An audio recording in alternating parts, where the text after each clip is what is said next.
కంగారు పడకు. ఏమో చూద్దాంలే. అది నువ్వు మాత్రం శివగామిని వదలొద్దు.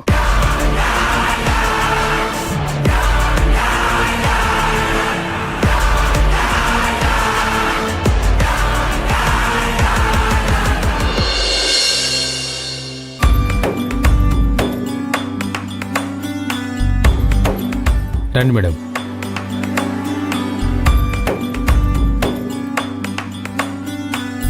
రండి.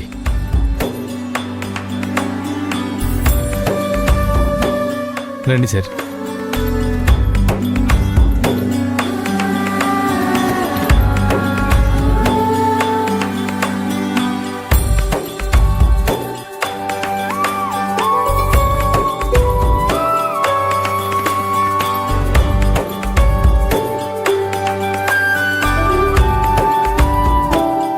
మేడం, ఇల్లు ఎలా ఉంది?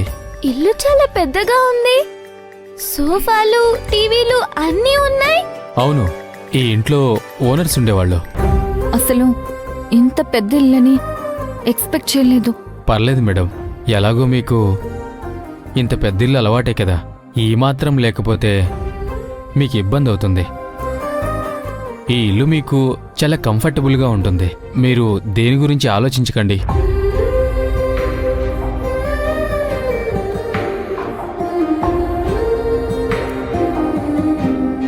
సరే, పాలు పొంగిద్దాం రండి.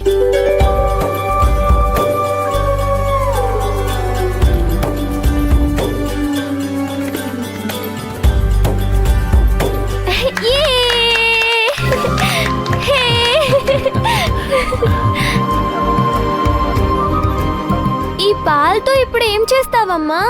మీ అందరికీ పరమాన్నం చేసి పెడతాను. సరే.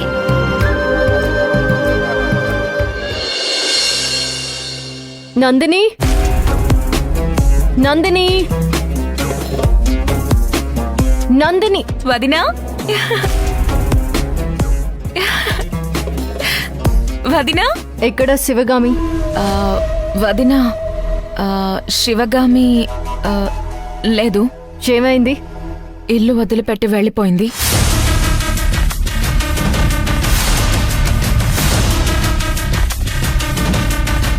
పంపించేసావన్నమాట. అయ్యో, నేను పంపించలేదు వదినా, తనే వదిలి వెళ్ళిపోయింది. పొమ్మనలేక పొగ పెట్టుంటావు కదా. చచ్చా, అలాంటి పని నేనేం చేయలేదు. నేనేమీ కారణం కాదు, తనే వెళ్ళింది. లగ్జరీ లైఫ్ కు అలవాటు పడిన మనిషి. ఇక్కడ నేనేమి భోగభాగ్యాలతో లేను కదా, అందుకే ఈ లైఫ్ స్టైల్ కి అడ్జస్ట్ అవ్వలేక వెళ్ళిపోయింది. ఇప్పటి వరకు నువ్వు చెప్పిన వివరణ చాలా చాలా ఫన్నీగా ఉంది. ఇప్పుడు అసలు నిజం చెప్పు. అయ్యో, నిజమే వదినా, నేను చెప్పింది పచ్చి నిజం. 10 రోజులు నిన్ను చూసిన నాకే తెలుసు నువ్వు ఎలాంటి దానివోనని. అందర్నీ దూరం చేసుకుని ఏం చేద్దాం అనుకుంటున్నావు? అసలు ఎలా బ్రతుకుదాం అనుకుంటావు?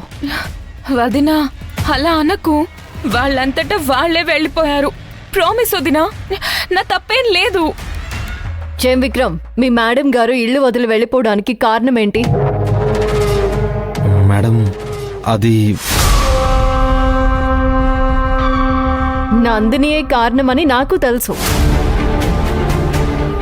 సరే, మీ ఇద్దరి మధ్య నేనెందుకులే గొడవ పెట్టడం? వాళ్ళు చాలా మంచివాళ్ళు మేడం. మేడంకి ఇలాంటి పరిస్థితి రావడం చాలా బాధగా ఉంది, జాలేస్తుంది. అసలు ఇలా రోడ్డున పడే పరిస్థితి మేడంకి వచ్చిందంటే చాలా చాలా బాధగా అనిపిస్తుంది మేడం. చేసుకున్నోడికి చేసుకున్నంత ఎవడేం చేస్తాడు? చేజేతులారా చేసుకున్నదే కదా. ఇంతకీ ఎక్కడికి వెళ్ళిందో తెలుసా? చెప్పలేదు మేడం. పోనీ కనుక్కుని చెప్పమంటారా? అవసరం లేదు, నేను తెలుసుకుంటానులే. వెళ్ళొస్తాను. వదినా, వదినా, కాఫీలు, టీలు, భోజనాలు నాకేమీ అవసరం లేదు. నన్ను సేఫ్గా వెళ్ళనివ్వు.